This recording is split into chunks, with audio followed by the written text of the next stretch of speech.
Pemirsa, Presiden Prabowo Subianto mengundang sejumlah pimpinan partai politik dan sejumlah menteri ke Istana Negara, Jakarta.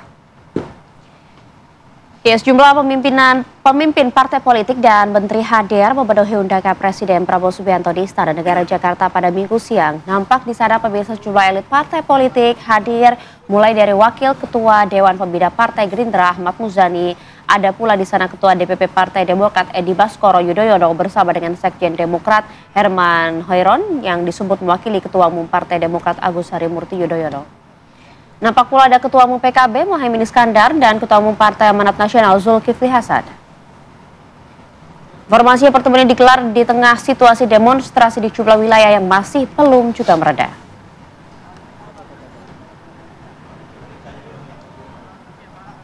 Apa yang menjadi aspirasi murni dari masyarakat, saya menerima laporan dari para ketua umum partai politik bahwa mereka telah mengambil langkah tegas terhadap anggota DPR masing-masing terhitung sejak hari Senin 1 September 2025,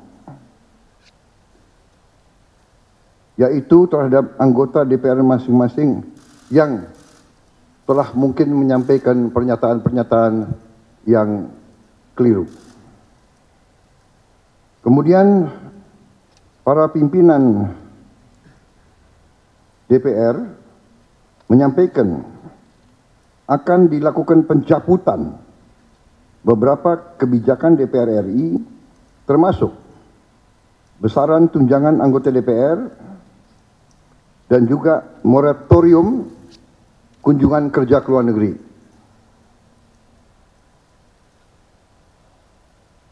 Langkah tegas tadi yang dilakukan ketua umum partai politik adalah mereka masing-masing dicabut dari keanggotanya di DPR RI.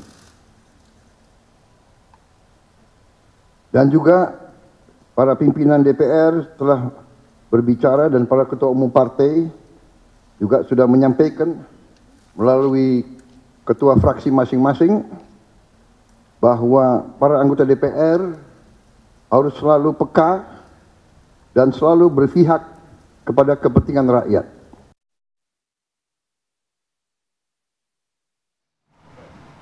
Ya, Presiden Prabowo Subianto turun gunung untuk ikut juga mendamaikan situasi di Indonesia saat ini. Bahkan Presiden Prabowo Subianto harus membatalkan kunjungan ke negeri Cina. Itu dia, karena situasinya kan dianggap cukup genting ya. Belum lagi ada seruan aksi massa yang juga berlangsung hari ini tanggal 1 hingga tanggal 3 nanti.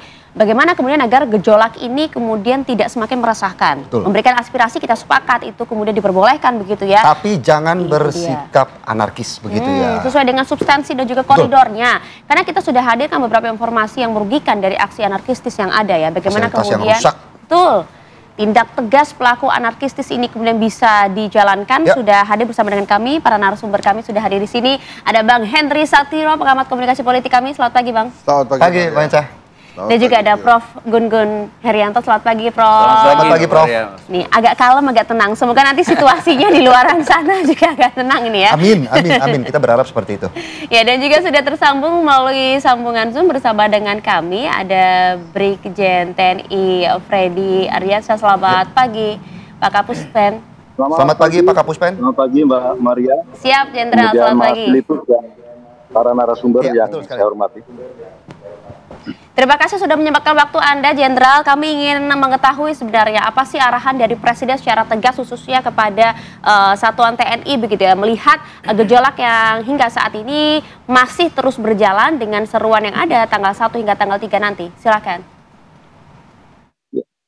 Terima kasih Mbak Maria.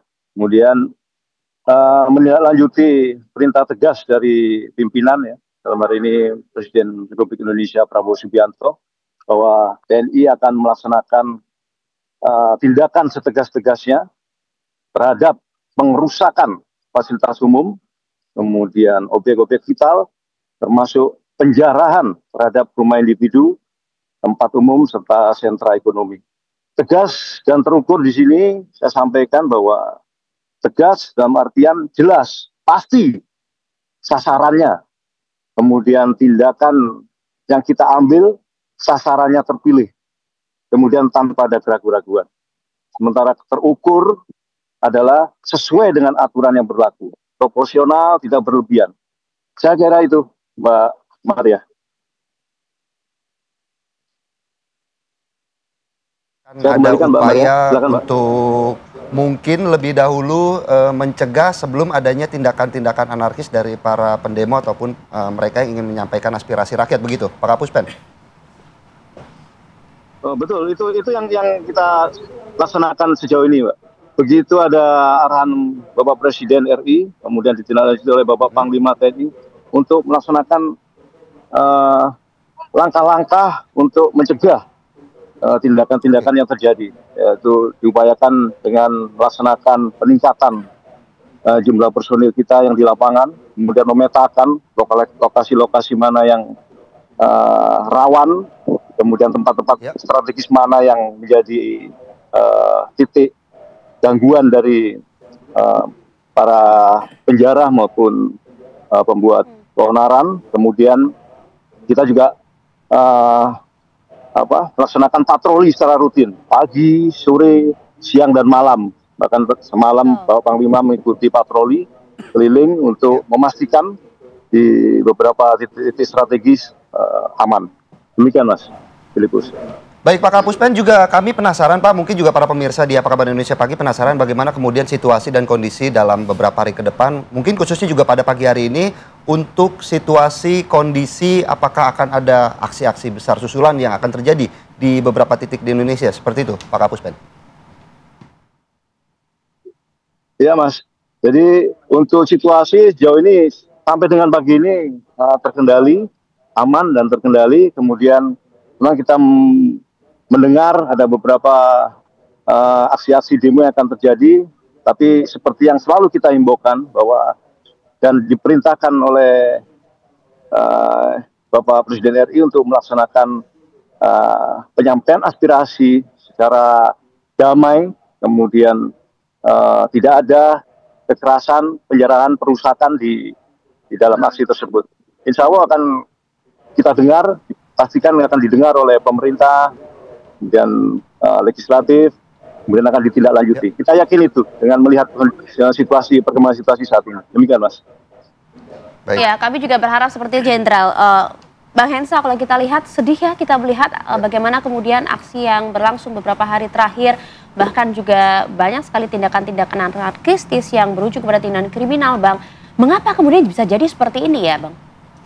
Jadi kita apresiasi ya, kemarin Pak Prabowo sudah menyampaikan beberapa hal ya, terkait respon negara terhadap kasus yang terakhir ini. Tapi memang saya mengharapkan ada part 2-nya gitu. Kalau kemarin kan part 1 itu Pak Prabowo itu bicara banyak sekali tentang bagaimana penanggulangan keamanan ya. Tapi Pak Prabowo memang belum bicara tentang why-nya. Jadi dirunut ke belakang, latar belakangnya kenapa demikian terjadi. Kan kalau dirunut-runut itu sebetulnya masalah perut aja tuh. Yeah. Tentang ekonomi dan lain-lain. Ini masalah besar sih sebetulnya masalah perut itu. Dan kalau dirunut lagi kan ada contohnya sebelumnya itu Pati ya. Nah itu di Pati itu masyarakat dicontohkan bahwa oh bisa ya kita bersuara keras melawan penguasa yang ada di sana. Nah kemudian merembet ke sini. Kemarin apa yang disampaikan oleh Pak Prabowo kan memang bagaimana penanggulangan keamanan itu terjadi dan diharapkan memang bisa dilakukan sebuah demokrasi penyampaian pendapat yang memang tidak sampai menjarah dan merusak fasilitas umum gitu. Nah, kenapa saya mengharapkan ada yang part 2 karena yang perutnya itu belum disentuh kemarin sama. Akar masalah? Ya, belum disentuh oleh Pak Prabowo ya. Walaupun sempat mengatakan bahwa tunjangan DPR kemudian ada moratorium perjalanan ke luar negeri juga. Tapi itu menurut saya sih masih sebagian kecil karena sebelumnya kan seperti ada case ya. Kita selama ini kan gini loh, 10 tahun ini di zaman Pak Jokowi kan, Pak Jokowi romantisme pencitraannya itu kan tinggi banget ya. Jadi kalau sedang rakyat susah dikasih BLT, kasih bansos. Nah sekarang ini juga kan ada situasi yang mirip-mirip gitu. orang lapar, nungguin BLT, nungguin bansos, tiba-tiba taunya tunjangan DPR naik atau ada beberapa hal. Sensitif sekali itu kan? Itu hal-hal yang sensitif. Bahkan kan kita lihat juga nggak hanya di DPR, nggak hanya di pemerintahan, tapi juga masuk ke direksi BUMN gitu misalnya. Nah, ini yang harusnya memang dicegah dulu oleh pemerintah, kemudian ditenangkan dulu soal persoalan perut ini gitu. Insya Allah kalau perutnya kenyang, biasanya semuanya itu terkendali. Hanya memang ini mumpung ada Pak Jenderal ya, Kapuspen ya, yang ingin kita dengarkan juga sebenarnya dari masyarakat kenapa begitu kebobolannya ya. Jadi artinya kan kalau kita lihat di media sosial ada yang mengarahkan memang ke sana. Penjarahan di rumah Bang Roni gitu misalnya, itu kan sudah sempat ditahan oleh warga setempat. Warga sekitar, betul. Tapi nampaknya warga yang datang itu lebih banyak dari warga sekitar. Saya cukup paham sih daerahnya Bang Roni itu kan bukan jalan besar gitu, itu tuh masuk jalan perkampungan sebetulnya, walaupun memang jalannya bagus. Tapi itu jalan perkampungan yang padat penduduk juga gitu. Jadi artinya kalau masyarakat sudah sempat menahan dan kebobolan, itu kan memang ada hal yang memang kita perlu bertanya juga kepada aparat keamanan kenapa itu terjadi. Belum lagi yang ke rumah Bru Sri Mulyani ya. Tapi balik lagi ke yang tadi, memang akumulasi jeritan perut rakyat inilah yang menjadi penyebab awal, selain mungkin ada hal-hal yang sifatnya politis yang saya yakin Pak Kapuspen lebih paham tentang hal itu. Gitu. Nah, itu dia. Baik, saya juga mau ke Prof. Gun-Gun, bagaimana kemudian kemarin Presiden Prabowo Subianto juga sudah bertemu tokoh-tokoh agama, sudah bertemu dengan ketua umum partai politik. Apakah kemudian penyampaian rencana dari pertemuan tersebut sudah cukup untuk menenangkan kondisi di Indonesia saat ini? Tapi Prof. Gun-Gun dijawab sesaat lagi ya. Tetaplah bersama kami di Apa Kabar Indonesia Pagi.